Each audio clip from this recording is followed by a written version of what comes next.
Good evening, everybody. My name is Kier and Kade, and this is Time Magazine person and representative. This year, for Times Magazine's Person of the Year, we have chosen Beowulf as our person. Each time we choose a Person of the Year, we choose them based on the qualities and attributes that they have contributed to this world. Times Magazine feels as if Mr. Beowulf is deserving of this award for his incredible diligence and saviorship for this work. If I can get Mr. Beowulf to come in here, please. You called? Well... Good evening, sir. Now, please, introduce us. Well, I do believe that I am the Times Person of the Year, which I find fitting if it's based on qualities. And I would like to address myself as the Slayer of Grindel, the Banisher of foes, the Killer of beasts, the one that ruled Heorot, and the Slayer of Okay, Mr. Beowulf. Now, on to my next question. So tell me, what was one of your most fearsome battles that truly defines you as a person? Well, one of my most fearsome battles would obviously be the one in which I was facing Grindel's mother. She's a demon of quite the fiery kind, if you know what I mean. And tell me, what exactly happened between the battle between you and Grendel's mother? Well, I killed her, and you can have that proof by the hilt of the giant sword that only I can hold. So you tell us about your qualities as a redeeming warrior. Explain to me why you feel as if that is the case.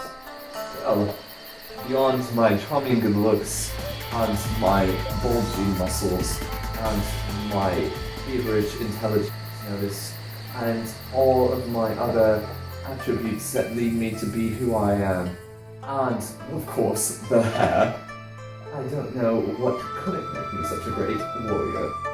Now, you spoke of Grendel's mother as fearsome battles. Now, was there an event that led you to fight Grendel by any chance? Because you introduced the mother. Well, Grendel was a nerd to the lands that I was planning to protect, and he was killing men. So you know what they did? They came to Beowulf. So you're telling me that you came to save him? Oh yes, that's what I do. Now, you don't sound very confident with that answer. Confidence? Do you know who I am? One of us is the Time Person of the Year. Indeed. And that is you, Mr. Thank you everyone for joining us once again in this episode. And we would like to thank Mr. Beowulf for coming out to speak to you guys. And let us now give a round of applause to Mr. Beowulf for this year's title as 2017's Times Person of the Year. Thank you.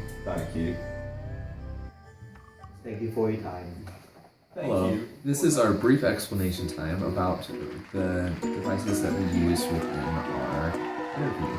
To begin with, we will be talking about Beowulf and his characterization throughout the book and throughout the interview process.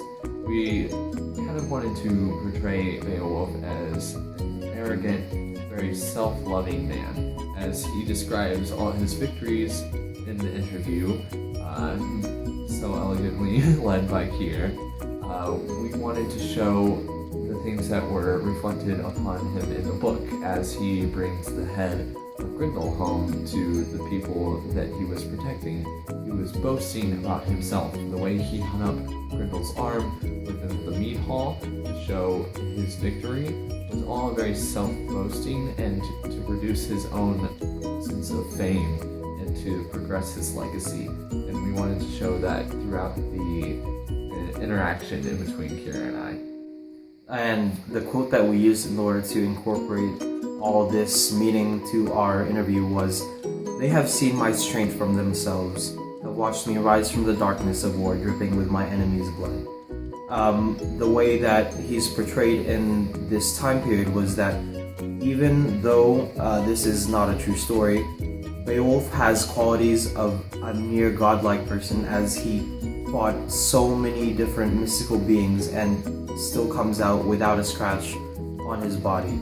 The people that glorify him see him as a savior, even though he was doing it for himself. And then for the qualities of a good interview, we decided to have a negative association with Beowulf, whereas Kier had a positive association, as Beowulf came in very arrogant, trying to be boastful, and made the entire process about himself.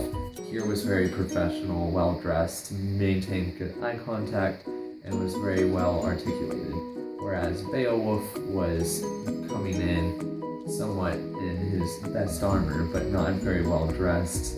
He wasn't necessarily on time because they started the interview before he was on the set, and many other things that cast him in a negative light. In the end of the interview, whenever the interviewer or myself was trying to appreciate Mr. Beowulf's whole entire introduction of himself and speaking to the speaker, we noticed that Beowulf was showing signs of complete ignorance by sitting on the couch laid back and not being professional as in an actual interview. And this all summed up the qualities of Beowulf, as he feels that he's much higher than everybody else. And in the end, where he talks about him being the Times Person of the Year, and of course not myself, but we'll get to that later. Thank you for watching our video, and